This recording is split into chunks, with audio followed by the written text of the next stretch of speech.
इसका मुझे आप सबसे शेयर करना है।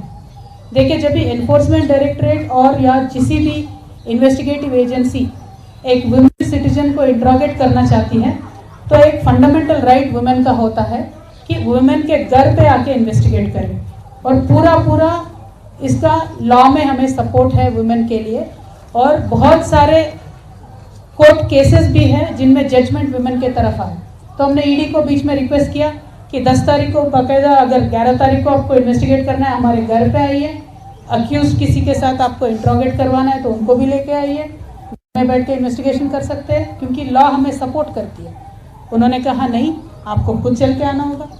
देखिए, मैं तो पॉलिटिकल लीडर हूँ, लकीली बाय गॉड्स ब्लेसिंग पूरा पार्टी हमारे साथ है, हमारे पास साधन है तो हम पहुँच सकते हैं। लेकिन मैं मीडिया मित्रों से ये पूछना चाहती हूँ, कई आम महिला किसी गांव में है, कुछ इन्वेस्टिगेशन चल रहा है, तो इतना हमने कोविड के दौर में देखा है कि वीडियो कॉन्फ्रेंस से मेडिसिन भी पहुंच सकता है, डायग्नोसिस भी हो सकता है, तो इंटरोगेशन क्यों नहीं हो सकता है वीडियो कॉन्फ्रेंस से।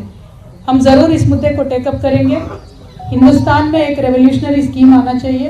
व्हेन पुलिस और एनी डायरेक्टरेट और any agency wants to interrogate women, there should be a facility to be done by a video conference. इसके लिए now question is why? Because Telangana Assembly polls are there in this November December. तो the modus operandi of BJP has been कि जहाँ भी election है वहाँ मोदी से पहले ईडी पहुँच जाता है। तो हमारे तेलंगाना में भी यही हुआ है। तकरीबन सारे बिजनेस हाउसेस पे एक 500+ बिजनेस हाउसेस पे आईटी रेड होता है, सीबीआई के रेड एक 100 होता है तेलंगाना के राज्य में। ईडी तो कम से कम 200 जगहों पे उन्होंने छापा मारा है, और एनआईए एजेंसी ने 500 to 600 मिनिमम लोगों को बुला के उनको डरा के धमका के अलग अलग तरीके का काम वहाँ पे चल रहा है। मैं ये लोगों के सामने, जनता के सामने आज रखना चाहती हूँ क्योंकि ये मेरे अकेले का मुद्दा नहीं है। हमारे खुद के पार्टी में मिनिमम 15-16 लोगों को, एमएलएस को, एमपीस को, मिनिस्टर्स को टारगेट करके अलग अलग केसेस में बुलाने का काम कर रहे हैं। तो मेरा मोदी जी से, बीजेपी से एक ही विनती है कि आप जनता के पास जाइए। आपने किस तरीके का डेवलपमेंट किया है, तेलंगाना के लिए आपने क्या किया है, देश के लिए आपने क्या किया है, वो बताइए। उनका दिल जीतिए, बाद में इलेक्शन जीतिए।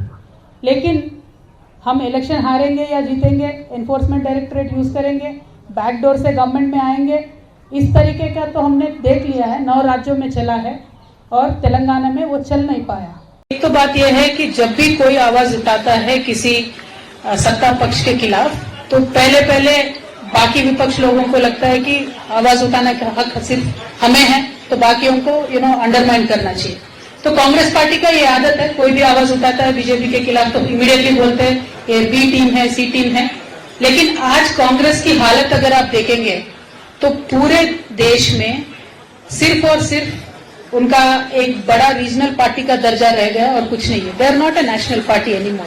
अगर उनका ऐसा कुछ भ्रम है उसको छोड़ना चाहिए, वो भ्रम से बाहर निकल के आके कांग्रेस पार्टी को स्ट्रांग बनाने के लिए सोचना चाहिए, in the interest of the country, not in Congress party interest. And जहां जहां स्ट्रांग रीजनल पार्टी से उनसे अलाइन करना चाहिए।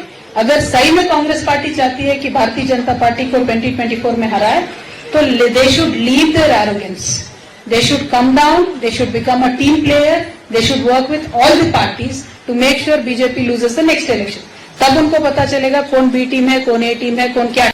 महिला आरक्षण बिल को पारित करने के लिए हमने दिल्ली में हंगर स्ट्राइक करने का डिसीजन लिया था।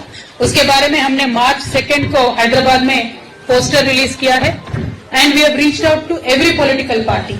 I am very happy and very thankful to approximately 18 political parties who have confirmed their participation. तो कल 10 बजे सुबह येचुरी साहब के हाथों से इनॉग्रेशन होगा। उसी समय प्रियंका चतुर्वेदी जी शिवसेना से भी आएंगे, और लगातार दिन भर 18 पॉलिटिकल पार्टीज के रिप्रेजेंटेटिव्स इसमें आएंगे।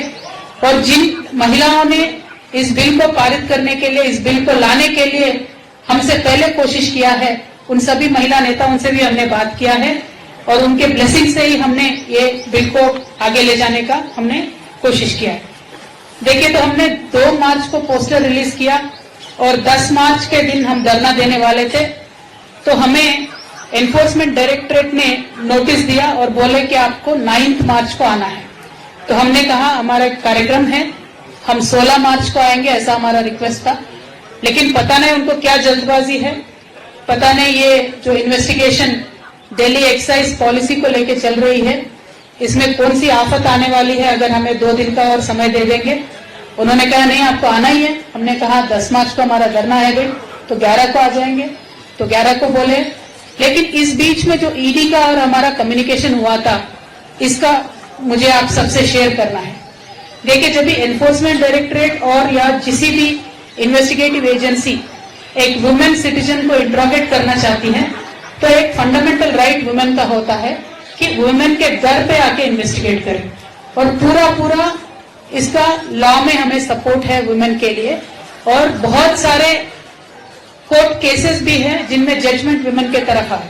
तो हमने ईडी को बीच में रिक्वेस्ट किया कि 10 तारीख को बाकायदा, अगर 11 तारीख को आपको इन्वेस्टिगेट करना है हमारे घर पे आइए, अक्यूज किसी के साथ आपको इंट्रोगेट करवाना है तो उनको भी लेके आइए, घर में बैठ के इन्वेस्टिगेशन कर सकते हैं। क्योंकि